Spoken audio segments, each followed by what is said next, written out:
आरोपीला संरक्षण मिळतं, प्रशांत कोरटकडे घटना घडते, आरोपीला संरक्षण मिळतं, होऊन जातात. म्हणजे प्रशांत कोरटकर फरार आहेत पोलीस संरक्षण असताना. आता आणखीन एक नवा मुद्दा निर्माण झाल्याचं पाहायला मिळत आहे. सेन्सॉर बोर्ड सरळ सरळ म्हणत आहे की नामदेव ढसाळ कोण आहे. हे खरं तर हे अत्यंत दुर्दैवी आहे आणि जर अशा पद्धतीनं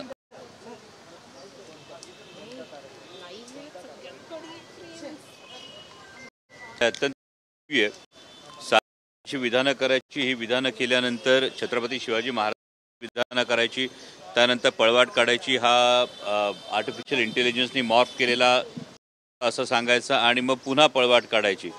आणि हे जर होत असेल आणि त्यात आजचा जर सेन्सॉर बोर्डाची विचारणा बघितली, एका सिनेमामध्ये एक कविता होती आणि ही कविता नामदेव ढसाळ यांची असं सांगितल्यानंतर जेव्हा प्रश्न विचारला गेला, जर सेन्सॉर बोर्ड विचारत असेल नामदेव कोण, तर मग हे दुर्दैवी आहे. हा बोर्डचा कोणी प्रश्न विचारणार, यांना खरं तर चपलेनी मारायला हवं ज्या खुर्चीत ते बसले. त्यानंतर जर यांना प्रश्न पडत असेल की नामदेव ढसाळ कोण आहेत, हा जर प्रश्न विचारला जात असेल आणि ती कविता काढायला सांगितली जात असेल, तर खरोखर हे एक प्रकारे वेगवेगळ्या पद्धतीने हे सांस्कृतिक अतिक्रमण होतंय का.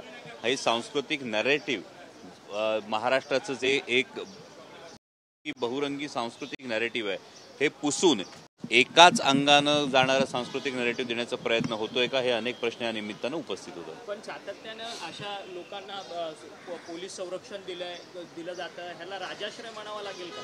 नाही, दुर्दैवानं जेव्हा ती एक क्लिप जी कथित कोरटकरांची जी क्लिप होती ती ऐकली, तर त्यामधलं एक वाक्य जे अत्यंत चिंताजनक आहे की माननीय मुख्यमंत्री महोदयांचा मी हस्तक आहे.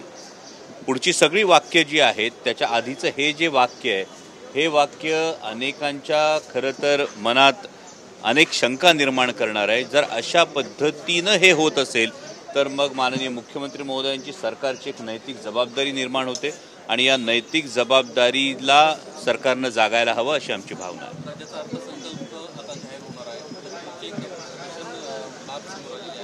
केवळ 43% कर्ज आहे, तो खर्च मागच्या 1 वर्षात झाला आहे आणि सर्वात जास्त खर्च फक्त लाडकी बहीण योजनेवर. मला वाटतं माननीय अर्थमंत्री महोदयांनी याविषयीचा जर काही गैरसमज झाला असेल तर तो स्पष्ट करणं गरजेचं आहे. कारण केवळ 43%च हा खर्च का करण्यात आला, मग ही महसुली तूट ही नेमकी का निर्माण झाली, 15 फेब्रुवारी नंतरच्या खर्चांना ही नेमकी कात्री का लावण्यात आली आणि मग लाडकी बहीण या एका योजने डिपार्टमेंटचं परफॉर्मन्स चांगला राहिला आहे का, या सगळ्या प्रश्नांची ही अनुत्तरित राहतात. स्वारगेटमध्ये बस डेपोमध्ये बलात्काराची घटना घडते, गृहराज्यमंत्री योगेश कदम हे त्या ठिकाणी जातात, पत्रकार परिषद घेतात. त्या पत्रकार परिषदेमध्ये त्यांचं वक्तव्य आहे की त्या महिलेने आरडाओरड केली नाही. माननीय योगेश कदमजी यांचं हे परिपक्वतेचं वक्तव्य आहे, हे अत्यंत दुर्दैवी हे वक्तव्य आहे आणि अशा पद्धतीनं वक्तव्य करण्यापेक्षा खरं तर तिथली नेमकी कायदा सुव्यवस्थेची काय परिस्थिती होती याचा आढावा घेणं हे जास्त गरजेचं होतं. तिथले सगळे CCTV हे सुरू होते. कालच मी एका न्यूज चॅनलवर बघितलं, आकाशाकडे तोंड करून असलेला CCTV सुद्धा याच स्वारगेट स्थानकामध्ये होता. आणि अशा पद्धतीनं जर इतकी असंवेदनशील वक्तव्य जर मंत्री महोदय करत असतील तर खरोखर दुर्दैवी आहे. परंतु सातत्यानं जो दत्ता गाडे म्हणून जो आरोपी आहे या सगळ्या प्रकरणामधला, त्याला अटक जरी झाली असली तरी त्याचे जे फोटोज आहेत ते माऊली कटके जे शिरूरचे आमदार आहेत त्यांच्याबरोबर पण दिसतात आहेत. अशोक बापू पवार यांच्यासोबत सुद्धा त्यांचे फोटो दिसतात. यामध्ये या कार्यकर्त्याचे फोटो कोणाबरोबर दिसले म्हणून कार्यकर्त्याला पाठीशी घालण्याचा प्रयत्न झालाय का, ही दुसरी गोष्ट फार जास्त महत्त्वाची आहे. तो जो कोणी नराधम आहे याला अटक झालेली आहे आणि याच्यावर लवकरात लवकर जी कठोर कारवाई आहे ही करण्यात यावी, हीच सगळ्यांची मागणी, हीच सगळ्यांची भावना आहे. असं म्हणणं आहे की जो दत्ता गाडे म्हणून जो आरोपी आहे तो माऊली कटकेंचा कार्यकर्ता आहे. सातत्याने उज्जैन महाकालची जी काही दर्शनं माऊली कटके घडवत होते त्याला सहकार्य करण्याचं काम त्यांचा कार्यकर्ता हा दत्ता गाडे करतो. यामध्ये कोणत्याही अपेक्षा हीच आहे की जेव्हा अशा पद्धतीचा गुन्हा झालेला असतो, या गुन्ह्याला कुठलाही मिळता, कुठलाही राजकीय वरदहस्त न मिळता त्याला कठोरात कठोर शिक्षा झाली पाहिजे, गोष्ट जास्त महत्त्वाची आहे.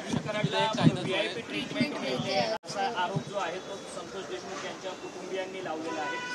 मुख्यमंत्र्यांकडे जवळपास 70-72 दिवस झाल्यानंतर सुद्धा सरपंच संतोष देशमुख यांना त्यांच्या कुटुंबियांना मिळणं हे अत्यंत दुर्दैवी आहे आणि तिनं जर देशमुख कुटुंबियांची जर मागणी असेल तर माननीय मुख्यमंत्री महोदयांनी या विषयी देणं गरजेचं आहे की खरोखर VIP ट्रीटमेंट मिळते का, की कायद्यासमोर सगळे समान, ही आपलं सूत्र आहे, हे जे आपलं तत्व आहे, कोणाचेही राजकीय लागेबांधे न पाहता माननीय मुख्यमंत्री महोदय तेवढी कठोर पावलं उचलणार का, महत्वाचं आहे. सरकारच्या काळात शक्ती कायदा आणण्यात आला होता.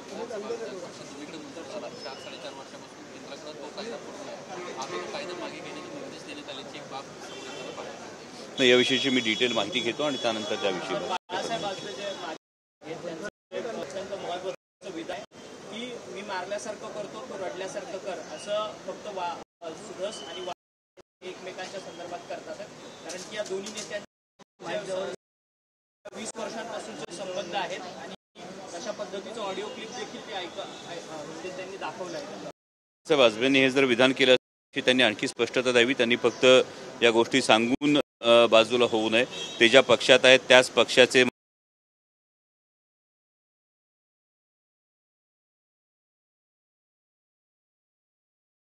त्याच जनतेच्या समोर येऊन हे खुलासेवार सांगणं गरजेचं आहे. थँक्यू.